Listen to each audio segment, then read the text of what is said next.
The whole world watches whatever the women of the House of Windsor wear, from the Queen to Diana, to Kate and Meghan.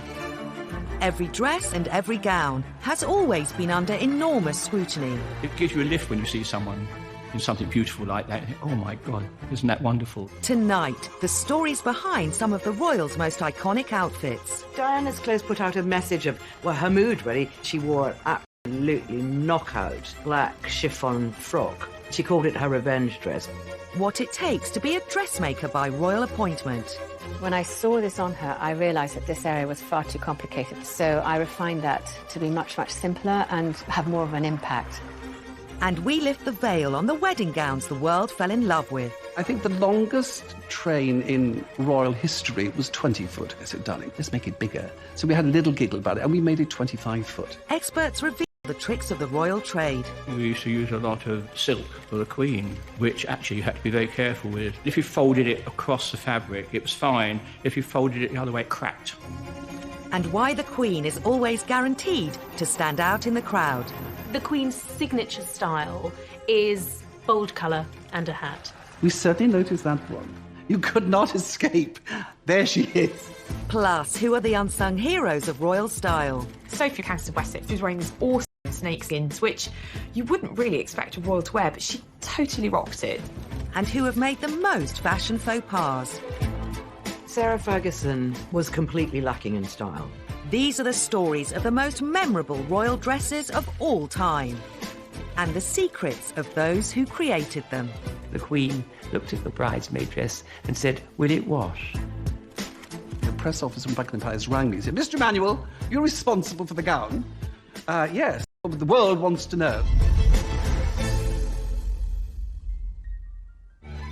Over the years, generations of royal women have developed their own looks. Queen Mary favoured hats and big collars, while the Queen Mother loved chiffon and feathers. Our reigning monarch has kept her eye on fashion for over 65 years, during some very different style eras.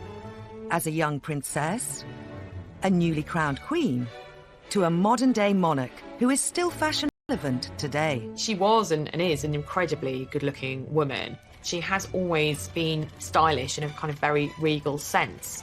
The Queen's style has evolved over the years. She's always stepped with the times. And she's been dressed by some of the giants in the fashion industry, from Hardy Amies and Norman Hartnell through to Angela Kelly today. I do admire her. She's found this everlasting look. Stuck to it. Good for her. Even today, the Queen never fails to make the headlines, whatever she's wearing. Memorably, at Kate and William's wedding, she wore bright yellow. Meghan and Harry's wedding, she wore lime green. On her 90th birthday, she wore neon green. She arrived this fluorescent colour. I mean, oh my God. But you know what? She wanted to have fun. We certainly noticed that one. Obviously, her designer decided to pump it up, and let me tell you one thing. If she didn't like it, she wouldn't wear it. That's for sure. The Queen's 21st century look is bright and bold, but there's a very good reason for it. The Queen is not a very tall woman. She is often in a situation where she is surrounded by people, and she needs to stand out.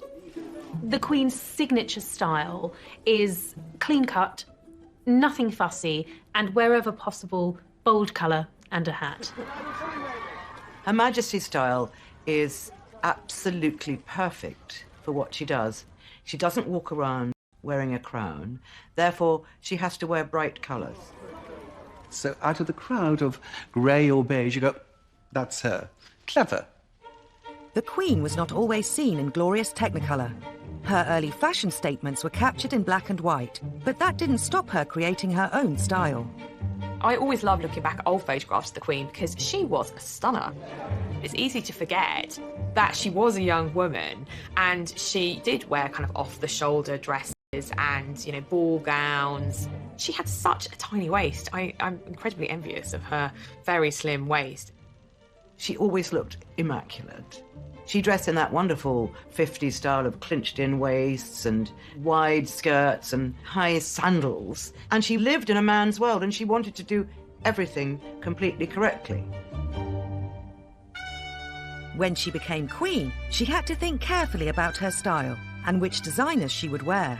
There is no reason why English fashions should not compete with the famous creations of the dress houses of Paris. One designer the Queen favoured was Norman Hartnell, the darling of the British fashion scene. He was known for his opulent yet dignified designs. It's a very convenient dress for the evening because it has pockets to it, you see. It has a multitude of sins. Norman Hartnell. And also Hardy Amies made some beautiful outfits for the Queen. But I think my favourite are her old Hartnell dresses.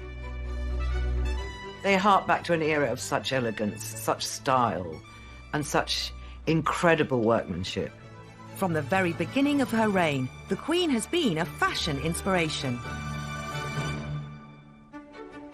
Roy Allen has been an apprentice and worked my way up through Hardy Amies. So I started in 57. Hardy Amies and Hartnell were the top two fashion houses that made for the Queen.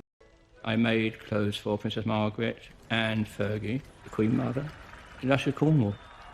It gives you a lift when you see someone in something beautiful like that. You think, oh my God, isn't that wonderful? You know, it gives you a lot of pleasure.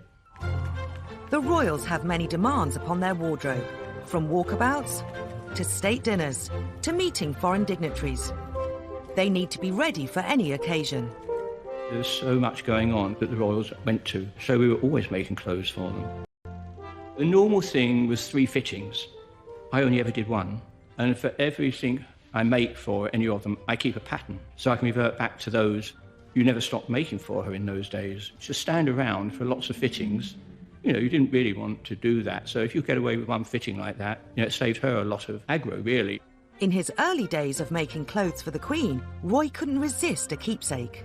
The very first thing I worked on when I was an apprentice was a blue coat that she wore to go to Canada. And it had big beaver cuffs on it.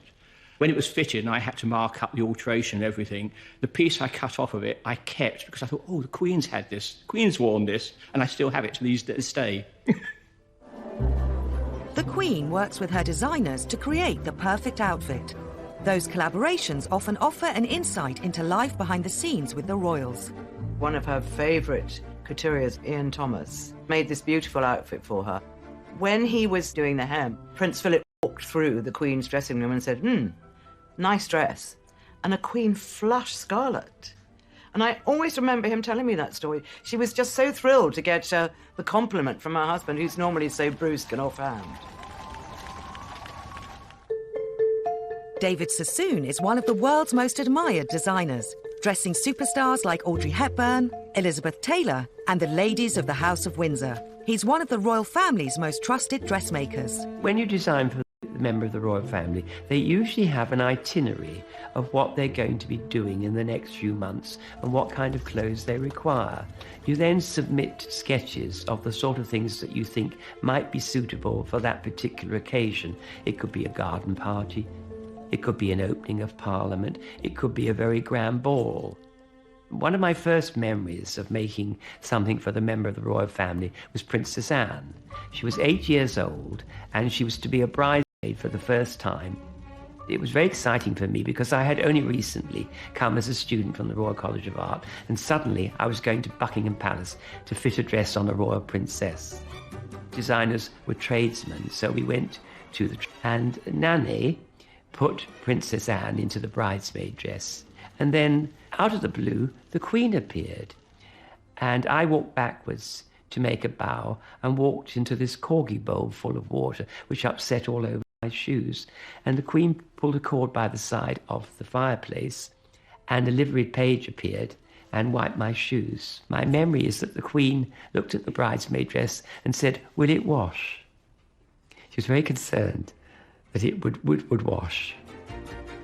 I think the Queen is actually quite thrifty when it comes to her wardrobe. There are occasions when she will rewear something, or she will take a dress and team it with a different frock coat or accessorise it and update it. Frugality runs in the family. The Queen's daughter, Princess Anne, is the ultimate thrifty royal. She has worn this cream and navy coat repeatedly over the last 35 years. Working with her dressmakers, the Queen knows what it takes to be perfectly presented. You do give them alternatives. You show them a selection of fabrics to choose from, and then they would say, well, I rather like red, and you might suggest a softer red rather than a bright red. So together, You work with the member of the royal family on what the final garment is going to be. She's very good at sitting, knowing what to do, to smooth things out as she sits down, which is very important. We used to use a lot of silk, which actually you had to be very careful with. It was called zibeline. And if you folded it across the fabric, it was fine. If you folded it the other way, it cracked. She's got her kit, as it were. She's got her working clothes. She can outdazzle everybody with her diamonds, hello. And there's a lot of them. I think she sees it as her working wardrobe.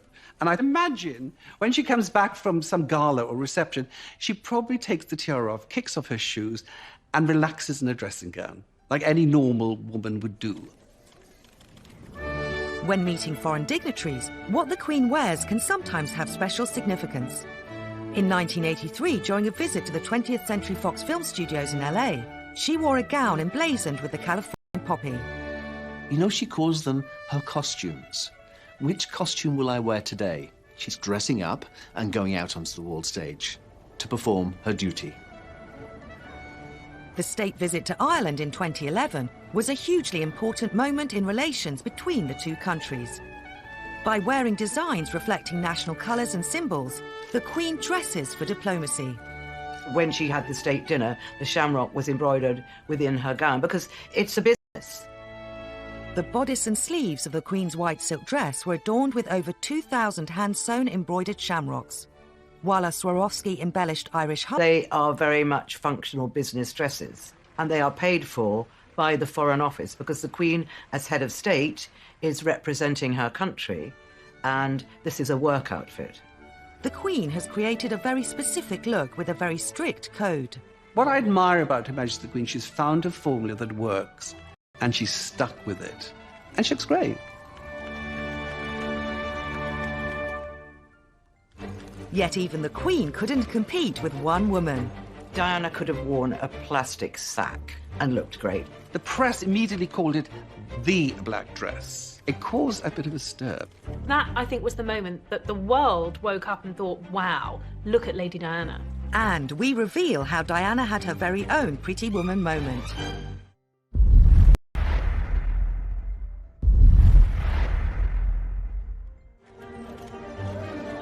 During her lifetime, Princess Diana was the most photographed woman in the world, and a style icon. She wore whatever suited the occasion, and she had that uncanny knack of always getting it right. Diana could have worn a plastic sack and looked great. She developed a style that was very much her own. She was blessed with a wonderful complexion, and she could wear any colour and make it look absolutely wonderful on her. In her earlier days, Diana's clothing confidence was not immediately apparent. When she was Lady Diana Spencer and she was teaching little children in nursery, she was not this powerhouse of fashion. She was pretty demure. I wouldn't say fashion forward in any way. I mean, so much so that that very first picture of Diana that was taken of her holding a child outside the nursery, she was photographed in a completely see-through skirt, much to her horror. That was how sort of naive, I suppose, Diana was when it came to her fashion choices. David Sassoon has dressed the world's most glamorous women. Who better to transform the young Lady Di into a princess? Initially, when we first started making clothes for Diana, she was very insecure about the kind of clothes that she would need to wear. So we did very much at the early stages guide her through what was not always a very easy task for her. Diana's royal fashion journey began in early 1981, when the shy teenager was looking for the perfect outfit to announce her engagement. Diana and David hadn't met yet, but she knew she wanted a Belleville Sassoon piece. The shopping trip didn't quite go to plan. Princess Diana came to our shop one evening about 5 o'clock, and she was met by a rather intimidating vendeuse who asked her what she was looking for, and Diana just suggested it might be a good idea if she went to Harrods. When my partner Belinda Belleville and I heard, we were absolutely horrified to discover that she didn't recognise Lady Diana and suggested that she went to Harrods for the outfit. It then turned out was the one that Diana would wear for the official photographs with Prince Charles on the announcement moment of her engagement. Diana's engagement outfit was, I think, very much what we would expect of a young royal bride to be. She had that beautiful engagement ring, which really was the centrepiece of the day, complemented her eyes, and obviously she chose to reflect that blue in her choice of suit and the frilly white blouse, very fitting of the time. I'm not sure how comfortable Diana felt in it. Diana told me much later she hated the outfit she wore for her engagement photograph in the grounds of Buckingham Palace. She did not look the way that Diana looked ever after. Very glamorous, very chic, everything sewn to fit her body. David Sassoon, however, wasn't the only early influence on the way Diana dressed. With the help of up-and-coming designers, the Emmanuels, Diana made quite the entrance onto the social scene. She was introduced to Emmanuel, which was my ex-wife and I, via Vogue magazine. Diana had ordered and worn several gowns by us. The black shoulderless ball gown worn at the couple's first official engagement together made the world sit up and take notice. The minute she got out of the car, and as she got out of the car, I mean, it's white heat. Every flash in that street went off. It was such a statement dress. I mean, the royals don't usually wear black unless they're in mourning. And here was Diana going for an evening event in a stunning black floor-length gown, taffeta silk, off the shoulder, two quite big things in terms of royal dress statements, and this was two big ticks from the fashion brigade. That, I think, was the moment that the world woke up and thought, wow, look at Lady Diana. The press immediately called it the black dress. It caused, I think, a bit of a stir, because the very next morning, the press office from Buckingham Palace rang me and said, Mr. Emmanuel, you're responsible for the gown. Yes, well, the world wants to know. Royal wedding mania swept the country as Diana was set to marry her prince. We knew the date, the time and the place, but what we didn't know was what the bride would be wearing and who would design it. Diana called my student, asked, would we do her the honour of making her wedding gown? It was a simple phone call. And, of course, immediately that changed my world. I'm very happy and delighted, obviously, with the news. And what about you, Elizabeth? Over the moon. Very thrilled. And how did you celebrate when you heard? We celebrated upstairs in the workroom with all the girls, all the ladies who work for us. We all opened some champagne. It was marvellous. They were thrilled, of course, like we all are. Dreams, but one which the whole world would remember. At one of the fittings, I think we came out with, oh, we want to make you look like a fairy tale princess. And I think that banner stuck, I think. You have to remember, she was ravishingly beautiful, tall and slim. So we promised to make her like a fairy tale princess. Diana's dress had become one of the most closely guarded secrets in fashion history. As with all royal weddings, it was always going to be about the dress. You know, these wedding dresses become iconic parts of royal history. Diana wanted it to be a complete surprise so that when she emerged from her golden coach, that was the first the public, the world, and of course her future husband had seen of this momentous dress, which had been kept as secret as any state secret, it's got to be said. The Emmanuels went to extraordinary lengths to keep Diana's dress under wraps. So regarding her fabric, we decided on a very heavyweight silk taffeta. And we asked the weavers to do a whole bolt in white and a whole bolt in ivory because we didn't want them to know which colour we were going to use. Because we'd promised to keep, like every bride, you would promise to keep it a secret because that's the big reveal. One of the biggest secrets was the length of the train. Both Diana and the Emmanuels were determined it would make a huge impact. We looked at past royal brides, and I think the longest train in royal history was 20 foot. I remember giggling to Dan. I said, darling, come on, it's St. Paul's, it's vast. Let's make it bigger. So we had a little giggle about it, and we made it 25 foot. I think it's the longest train in the history of royal wedding dresses. The 29th of July, 1981. As huge crowds gathered on the Mall to watch the royal procession, a few lucky palace insiders got a sneak preview of Diana's wedding dress. I remember on her wedding day, waiting for the Queen to come through, and all I could see was this vision in white running towards me. She had rolled up the train into a ball, pushed it under her arm, and she was running down the corridor like a galleon in full sail. As Diana made her way to St. Paul's Cathedral, the world got their first glimpse of her and the dress. And so Lady Diana, in that truly stunning dress, is well and truly launched on her way to the cathedral. Because this is the moment where she could exercise that traditional bride's prerogative of late, but somehow I don't think she will. Finally, the moment everyone had been waiting for. There was a collective gasp. It was like, oh, wow, this is what we've been waiting for. And Diana didn't disappoint. She never did when it came to fashion. I certainly remember her getting out of the carriage and thinking, ugh, it was totally creased. And then watching David Emanuel as he bends down, he pulls it down. Oh, princess dress. It really was. I don't think anything will ever come close, ever. And it was one of those dresses, you just remember Diana's wedding dress. It was so 80s in its kind of poofiness and all the yards of the train and the big, beautiful, scrumpled material and her beautiful kind of Spencer tiara. It was like a fairy tale that had come to life. As she walked down the aisle, the congregation were able to appreciate her ivory silk taffeta and antique lace gown, complete with a veil made from 153 yards of tulle.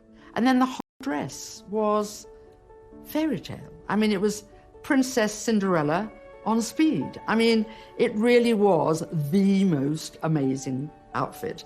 And so she just looked regal.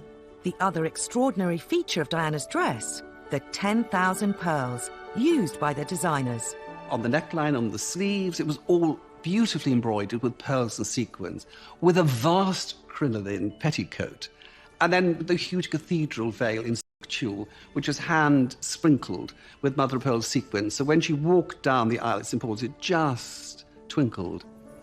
I think that it was part of this very, Cinderella-like, very ostentatious dress, which I think for many people, certainly for many young girls, would have been the dress of dreams. The wedding was watched by more than 750 million people around the world. The Emanuels became household names. When you've had this world acclaim with this beautiful, ravishing bride, you think, you can't outdo this. But of course, as a designer, you've got to go on. So you feel very blessed. Diana had to go on too. She would soon rule the fashion world. She ditched the ruffles and the bows and opted for a more streamlined look. I think she made the Queen and the court aware that keeping up with fashion trends can be quite important to make them more relatable to the people. And she even turned her hand to design. It was the only time that she ever independently designed a dress that she would like us to have made. I didn't think it was one of the most successful dresses we have ever made for her. She almost weaponized the way she looked because she was saying to the world, he cheated on me. Look what he was missing out on.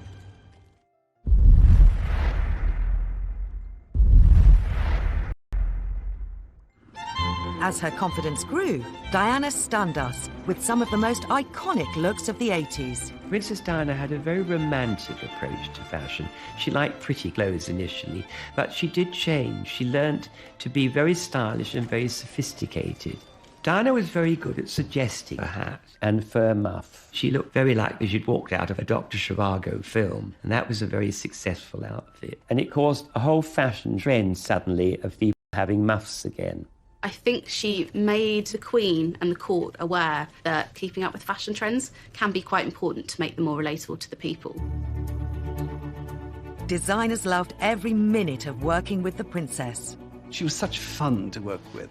There's delicious blue eyes, and she had a wit and she had humour. She'd ring on a Monday and say, please, please, please, I need something for Friday. You sometimes have to turn it around pretty swiftly. And she said, I know you're terribly busy. And I said, yep, you'd move mountains for her, because she was just so lovely. Creating a look was one thing, but creating a dress was another, as Diana discovered when she required a gown to attend her first state opening of Parliament in 1981. We were asked to design a very important dress for the state opening of Parliament. Princess Diana sent us a sketch of what she thought the dress should look like. So we redrew the dress and worked out practically how it was going to work. And it was the only time that she ever independently designed a dress that she would like us to have made. It had a satin bodice, white organza, embroidered with little silver trees dotted all over it on the actual puff sleeves. I didn't think it was one of the most successful dresses we have ever made for her, and I don't think she felt in the long run it was quite as good as it could have been. Everything Diana wore at home and abroad was pored over. On royal tours and formal occasions, everything had to be perfect.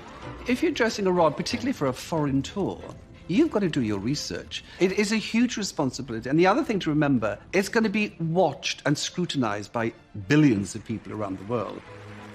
Wherever she went in the world, what Diana wore was headline news. And tonight's bare-shouldered dress showed a very sunburned neck. I was very proud of this particular dress because Princess Diana wore this to the opening of the Barbican. And she's put at the top, "Yes, please."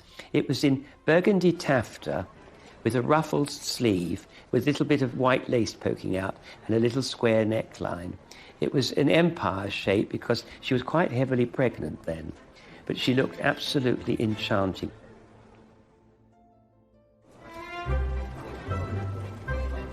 Throughout the 1980s, the princess's style continued to evolve. She took a very lovely diamond and emerald necklace and she wore it as a headpiece. And it looked amazing. I mean, I'm not quite sure how she managed to fasten it at the back of her head, but she obviously did, and it looked fantastic. The princess always remembered to thank the designers. To Australia. Dear David, thank you so much for making me 2 wonderful dresses to wear on my trip abroad. With love from Diana. In 1985, the Prince and Princess of Wales visited America. And at a dinner in the White House, Diana dazzled the world with an iconic gown. The perfect moment in the perfect dress.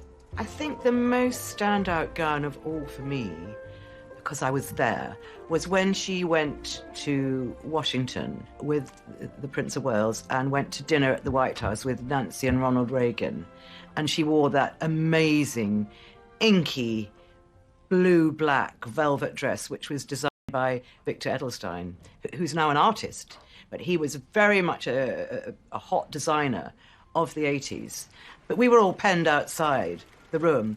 And as each major movie star came in, people were throwing questions at them. John, are you going to dance with the princess tonight? She'd like me to. When John Travolta came out, he was absolutely charming. And he said, yes, I danced with the Princess of Wales. And we didn't know he was twirling her around. The whole trip was tied in with showing off the best of British. So Diana did really pull out the stops with her wardrobe for that trip. As Diana became bolder, so did her fashion choices. She became a royal-style rebel. Diana, over the years, learned to break the rules. Diana was one of the first to wear trousers on an official visit. She was the first to stop wearing hats with every occasion. It was tradition for royal women to wear gloves, but Princess Diana put her own spin on it when accessorizing a 1980s Bruce Oldfield power frock at the America's Cup ball in '86. She wore one black glove and one red glove, but her hairdresser at the time was someone called Richard Dalton, and he used to actually help her with choosing things. So these little touches were usually a combination of Diana and probably her dresser. I think it's fair to say that Diana took the royal rule book when it came to royal dressing and ripped it up and started again. She loved fashion and she wasn't afraid to experiment as well. Diana knew the power of wearing the right dress at the right time. In June 1994, she attended a charity event in what would become one of the most talked-about dresses she ever wore. That night, a documentary was due to air on TV that would shock the world. The Prince of Wales had decided to tell the world that he committed adultery with Camilla Parker Bowles on national television. And the night that was broadcast, the princess was to attend the Serpentine Gallery for her friend Lord Palumbo, Charles has just said. And anyway, I haven't got anything to wear. So I said, yes, of course you've got something to wear. She said, well, go and find me something then. So I went to her wardrobe room and I pulled out the Christina Stambolian dress and showed it to her. She said, I can't even fit into it now. I said, try it on. So she slipped into it, I zipped her up, and she looked $1 million. Diana had bought the dress 3 years before. Worried it was too daring, she kept it in her wardrobe. That night seemed the perfect time to wear it. That image of Diana in that dress was splashed all over the papers. The Christina Stambolian little black dress became known as the revenge dress. She almost like weaponized the way she looked because she was saying to the world, he cheated on me. Look what he was missing out on. I think an absolute two fingers up to him. You know, it was saying, I'm in charge. I'm the one that gets the attention, not you. I am now on the stage. Goodbye, Charles. When her divorce from Prince Charles was finalised in 1996, a new Diana emerged. The hemlines were higher, and so were the heels. She was allowed to wear clothes that weren't necessarily by British designers. The world, in terms of fashion, was completely open to her. She could do what she wanted. One of the first things she did was start wearing high heels. She generally only wore flats around Prince Charles because they were approximately the same height. So for her to be able to wear heels was one of those big moments actually saying the royal rules don't apply to me anymore. Her skirts were shorter, her clothes became much more overtly sexy, and she really came into her own as a very glamorous, starry princess. Diana's royal wardrobe was bulging with glorious gowns, so in 1997 it was time to have a clear-out. Once again, Diana broke with tradition and sold off some of her most beautiful dresses. There can rarely have been an event quite like it, a second-hand clothes sale that had caught the attention of the world. In consultation with William, he said, Mummy, why don't you sell all your dresses for charity? So she said, William, that's a great idea. At $65,000. For you, sir. The clothes that represented much of the princess's married life were disappearing under the hammer, each one with its own fans, its own bidders. The dresses raised nearly £3 million for charity. The famous White House gown broke records and sold for £240,000. The lasting memory was the very last lot. She nearly didn't sell. She said, I think I'll keep this one because I felt every inch a princess when I was wearing this. But then, if we let it go, maybe someone could get married in it one day and bring them happiness. Diana paved the way for the royal women that followed her. Royal fashion, and I think when you look at the Duchesses of Sussex and Cambridge, I think Diana did very much pave the way for individuality within the parameters of royal dressing.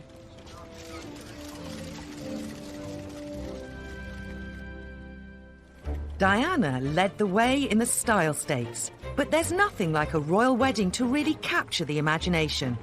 And of course, it's all about the bride and the dress.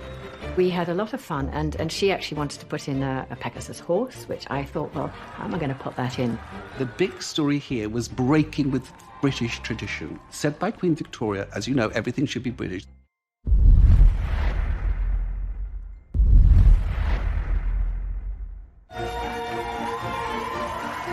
While it's now traditional for royal brides to wear white, when Queen Victoria married Prince Albert in 1840, her choice was considered a departure from the usual brighter colours. Queen Victoria actually set the standard. She did choose a very simple but fashionable white silk satin court dress. She wanted British fabrics and British manufacturing to support the industry. Over 200 workers were employed to make the Devon lace that adorned the shoulders and sleeves at a cost of around £450, approximately £50,000 in today's money. When the Queen's upcoming wedding to Prince Philip was announced, the country was in the grip of post-war austerity. The government granted the Queen and her designer Norman Hartnell 200 extra ration coupons for the gown. The great British public were also determined to help.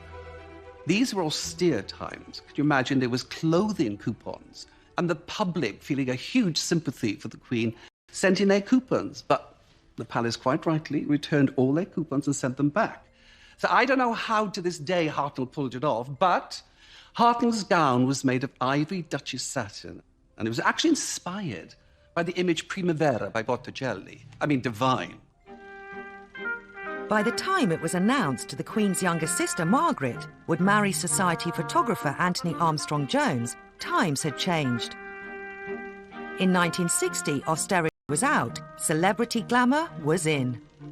Princess Margaret was, very much a style icon and transgressed from royalty to celebrity. She would pore over magazines and ordering clothes from international couturiers and designers. Despite the princess's love of international fashion, she turned to the family favourite, Norman Hartnell.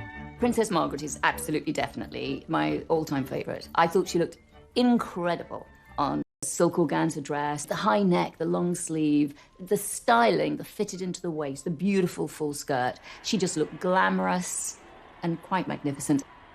The hair was swept up into a huge diamond tiara. Her long tulle veil was edged in satin, was actually made in Paris. She looked like a movie star. In the early 1970s, it was the turn of Princess Anne to walk down the aisle as she married Captain Mark Phillips. The moment we've all been waiting for, and how lovely she looks. Now, we expected something quite different, and we've certainly got it today. She took a different path from previous royal brides. Princess Anne changes the mould here. Instead of a couturier, she chose Maureen Baker, a ready-to-wear designer for the company Susan Small. Now, I spoke to Maureen, and she told me literally the company Susan Small gave her a room and said, get on with it. I think that's Princess Anne's personality. She's, going to do things her way and her style, and I don't think that's following necessarily the sort of trend of slightly better-known designers and more of a glamorous style. She likes to keep a very conservative, straight look, and I think that came very much through in her wedding dress. She looks absolutely marvellous. Nearly a decade after Princess Anne's wedding, Diana's dress would set a new bar for royal brides. Sarah Ferguson would have a lot to live up to when she married Prince Andrew in 1986. Sarah Ferguson was completely lacking in style. She's just one of those people that did not have a very good dress taste, as Diana was one of those people that had the most brilliant taste. Fergie appointed British couturier Lintka Chirac to design her wedding dress. At that time, she was having a really hard time with the press for wearing this or looking like that or whatever, and I just thought, OK, shut that all out and we just focus on beautiful you and creating something that would be actually her. The pattern book that contains all the original drawings for Fergie's dress still occupies pride of place in Lindtke's studio. The heavily embroidered design incorporated very personal details. This was the original sort of sketch and the working drawings for all the beadwork. It shows quite clearly the thistles, bumblebees, bows with the S's on the end, which is all part of Sarah's coat of arms. Into the wedding dress, I wanted to bring in the joint aspect of Sarah and Andrew getting married. Andrew brought the navy into the wedding dress through the anchors and hearts and waves, and Sarah brought her coat of arms in. So we had a lot of fun, and she actually wanted to put in a Pegasus horse, which I thought, well, how am I going to put that in? And then she also wanted to put in a helicopter, because at that time she was flying helis. So still keeps the original toil, or mock-up of Fergie's wedding dress in her studio. The first time we ever put it on her with the actual shaping correct, neckline to be decided, height and depth, but also to look at the beading. And in fact, when I saw this on her, I realised that this area was far too complicated, the central part. So I refined that to be much, much simpler and have more of an impact. It was just too busy. Lindtke simplified some aspects of the design, but the detailed embroidery and beadwork would still set a new benchmark for intricacy. In the dress, in total, I used 120 metres of fabric. There were 220 hours of beading, and the train had 130,060 beads in it. The total, including the bodice, was 153,760 beads, pearls, diamonds, you name it. Amazing. On the big day, huge crowds gathered in central London for Sarah Ferguson and Prince Andrew's wedding. A steadying hand and a first full view of the dress and the bride in all her beauty. As Fergie stepped out of her carriage, Lindtke, seen in the white jacket, was on hand to adjust her train. What would the waiting world make of her design? There was a lot going on, but it was a beautiful, beautiful dress, and she never looked better than on her wedding day. Fergie did silence her critics. I think every man in the land said, I'd be happy to have that girl on my arm. What was very important is that she had something that was timeless, and actually the shoulders are quite big because that was so much the fashion in the 80s. But generally, it's a timeless dress that would stand her beautifully forever.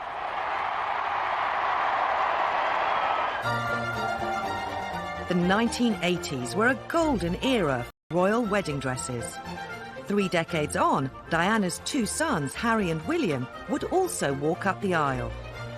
If you look at the Duchess of Cambridge, she's constantly being compared to Diana.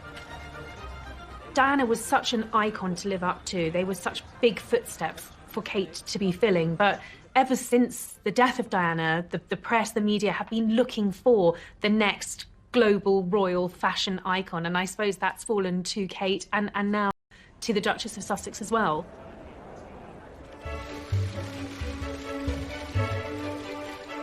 After William and Kate announced their engagement, speculation was rife about who she would choose to design her dress. Many expected Kate to make a safe choice. Kate comes from wellies. She wears quite traditional clothing, elegant, tailored, not showing too much flesh. Like Diana, Kate was keen to promote British fashion, but her choice of labels surprised many. Alexander McQueen was the bad boy of British fashion. After his death in February 2010, his number 2, Sarah Burton, was chosen by Kate to design her dress. In fashion circles, that was a kind of like, oh my God, because, you know, Lee McQueen in his lifetime was not a traditionalist in the slightest. He was a working class from the East End. So we would expect to see him a much more traditional designer or much more conservative. Kate tried to keep her choice of design house a secret, but the national press got wind of the story. Behind the scenes, I think that caused tears at the palace because Kate had done everything she possibly could to keep the wedding dress a secret. While the McQueen label was known for its outrageous, bold designs, they also had a reputation for exquisite tailoring. Kate had a very specific look in mind. Kate had apparently been to see a Grace Kelly exhibition at the Victoria and Albert Museum. She told Sarah Burton that she wanted to emulate Grace, who was obviously a huge icon in the 1950s. When the big day finally arrived, Sarah Burton's creation was revealed. Kate looked stunning in an ivory gown with a satin bodice. The veil was held in place with a tiara, borrowed from the Queen. Everybody loved Kate's dress. The excitement, that moment that she stepped out, it was wow, incredible. She looked sensational. Even now, it gives me butterflies. I absolutely adore what Kate wore on her wedding day. I love the fact that the dress was so strong, so tailored, and it had that delicate lace throughout as well. The bodice seemed to be exquisitely fitted to her. Formal, with a little bit of her personality kind of shining through, with the tiara as well. In combination, she looked flawless. The shape of Kate's bodice was inspired by Victorian corsetry, a hallmark of Alexander McQueen. Floral motifs cut from lace were appliqued onto silk net by workers from the Royal School of Needlework. That beautiful lace that had the symbols of the 4 countries of the United Kingdom, the rose for England, the thistle for Scotland, the shamrock for Ireland and the daffodil for Wales, embroidered on that beautiful bodice and over the skirt. It was absolutely stunning and the work in it was beautiful. In 2017, Meghan and Harry were next British couture. Meghan appointed French fashion house Givenchy to make her dress. The label is headed up by British designer Claire Waite-Keller, but for some it was still a controversial choice. To me, the big story here was breaking with British tradition. Said by Queen Victoria, as you know, everything should be British. I think with Meghan, she's so modern and fresh, and I think that was part of what she wanted to be. It really wanted to represent her. I wanted her to feel absolutely incredible in the dress, and also I wanted her to feel like it was absolutely right for the occasion too. Like Kate, Meghan sought fashion inspiration from her favourite Hollywood-style icon. Meghan has been a huge Audrey Hepburn fan since she was a child, so it is unsurprising, really, that she chose to go for Givenchy, who was Audrey Hepburn's favourite designer. It was like, of course. Who else would she have gone for? May 2018. When Meghan emerged from her limousine onto the steps of St George's Chapel in Windsor, the watching world was stunned by the simplicity of her Givenchy gown. The dress is perfect from the moment she gets out of that car and walks up the steps into Windsor Chapel, it's simplicity itself. And there's just 6 seams. There's a boat neck, very, very relaxed. We're talking about a very sophisticated, chic older bride, glossy, chic, understated. So it was refreshingly simple. Opinion was divided, though. Some fashion experts think Meghan's dress took simplicity too far. Of course, that it really was a shame, that there was no question it was a little too big for her. So they didn't get the perfect cut and all fit. And that was a shame. I wasn't like, oh wow, this dress is amazing. In fact, I was a bit uninspired by it. Just as a dress, I just thought, nah, it's not done it for me. I found it too plain. When it comes to royal wedding dresses, even simplicity comes with a huge price tag. There have been all sorts of figures thrown at the cost of the Duchess's wedding dress, anything from 180,000 up to about $250,000. It does seem like an obscene amount of money, but the hours of labour that go into making that dress, and you're going to the head of an international fashion house, it's going to cost.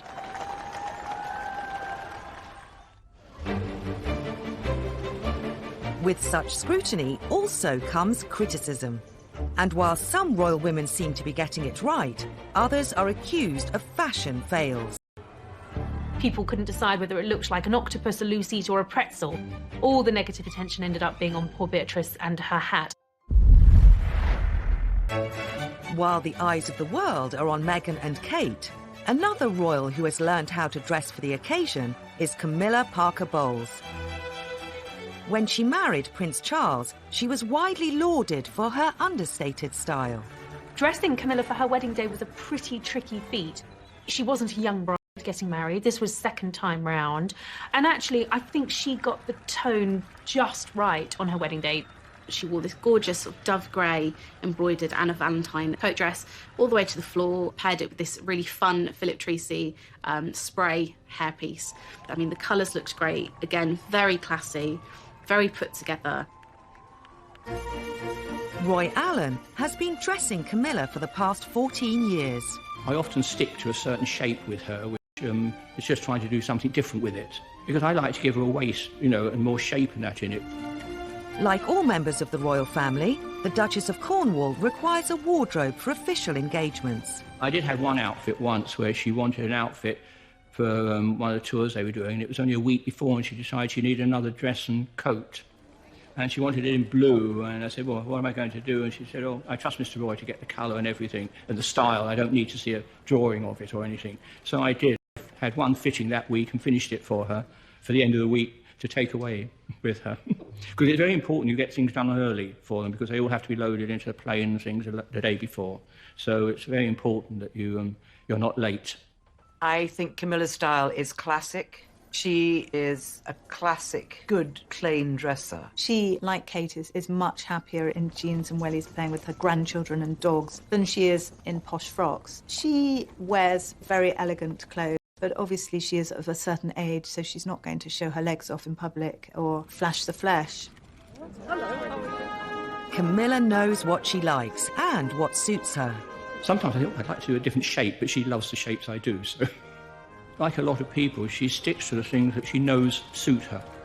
And that's what every woman should do, really. You shouldn't go necessarily by fashion. You should go by what looks good on you and what makes you feel good. And that's the most important thing, I think. Of the many outfits he's designed for Camilla, Roy has his own personal favourites. This I made early on in my days making for the Duchess.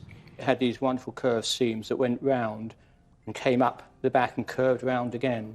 And that was all hand embroidered, like the sample here, and it had a narrow one at the side of it as well. I had to do a curved zip in it, which I'd never done before, so that was quite interesting. I enjoyed making it. It was great fun. This is one I made for one of her trips, which she liked, and she's worn quite a lot to different things. This was in a lovely purple wool, and it had rows and rows of pleating around the neck and around the cuffs, so it was very pretty. It was quite popular, and it's been photographed quite a lot.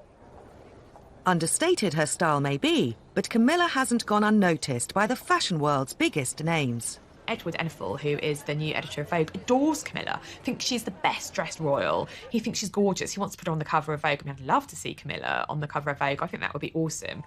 The Duchess of Cornwall is finally getting some recognition for her fashion. But she's not the only royal who's sometimes underappreciated in the style stakes. I think the one who's not applauded enough is the Countess of Wessex.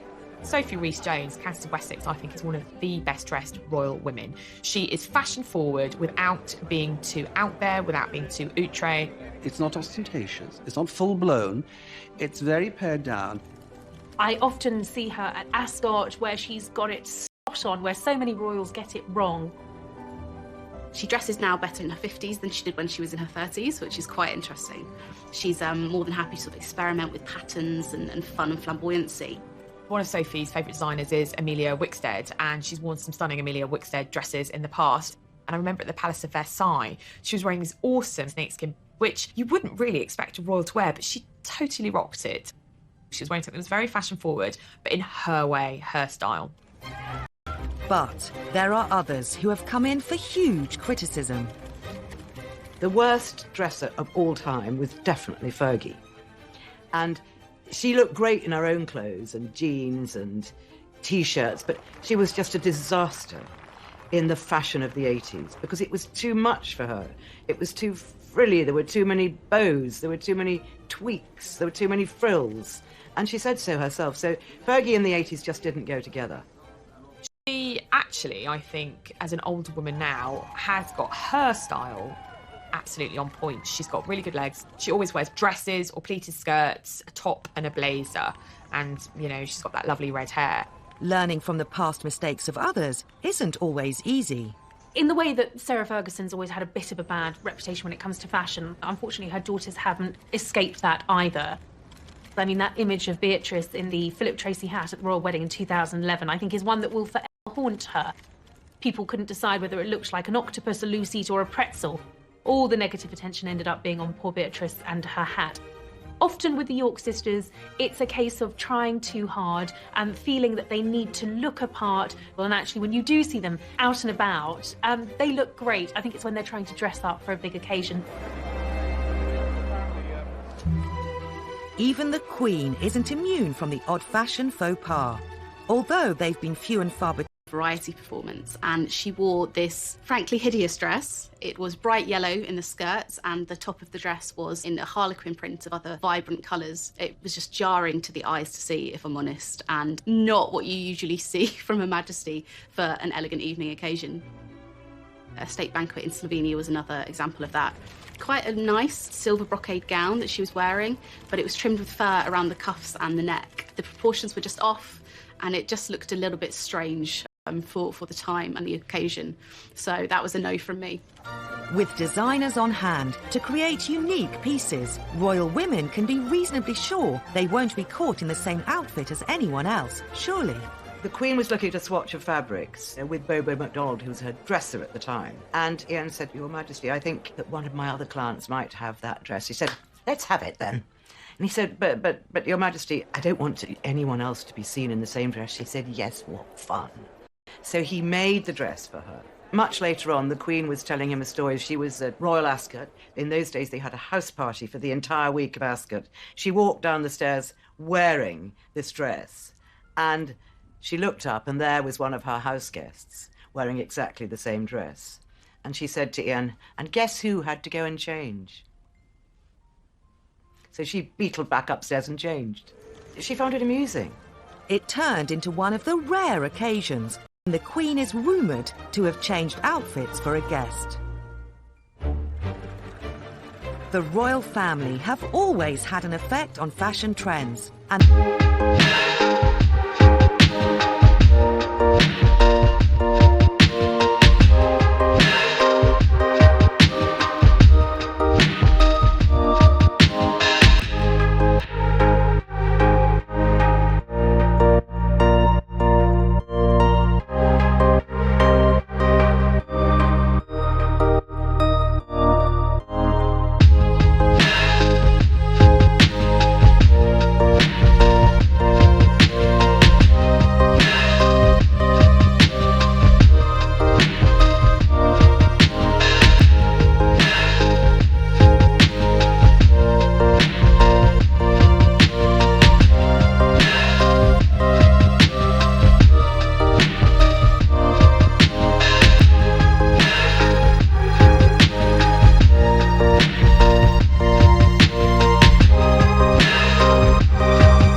gives them a chance of a proper life. So by buying those jeans, they've seen their sales increase, and it's given them the ability to hire 15, 20 more women who might otherwise have ended up in the sex trade. So there's a real power to Meghan's dressing. Such is the power of the House of Windsor brand, Kate's children are now making their mark on fashion trends for toddlers. What's fascinating is that the Kate effect has not just extended to her, but to her family. Everything George and Charlotte wears sells out instantly, and it's surprising in some ways because they are wearing quite traditional old-fashioned clothes for children. I think Prince George wore a John Lewis little coat to his first day at nursery up in Norfolk, and then mums everywhere were rushing to go online to buy it. These pictures are going to be looked at for the next 70 or 80 years. I think it's quite clever that she dresses her children in quite a timeless way, because it then means literally that what they're wearing won't date.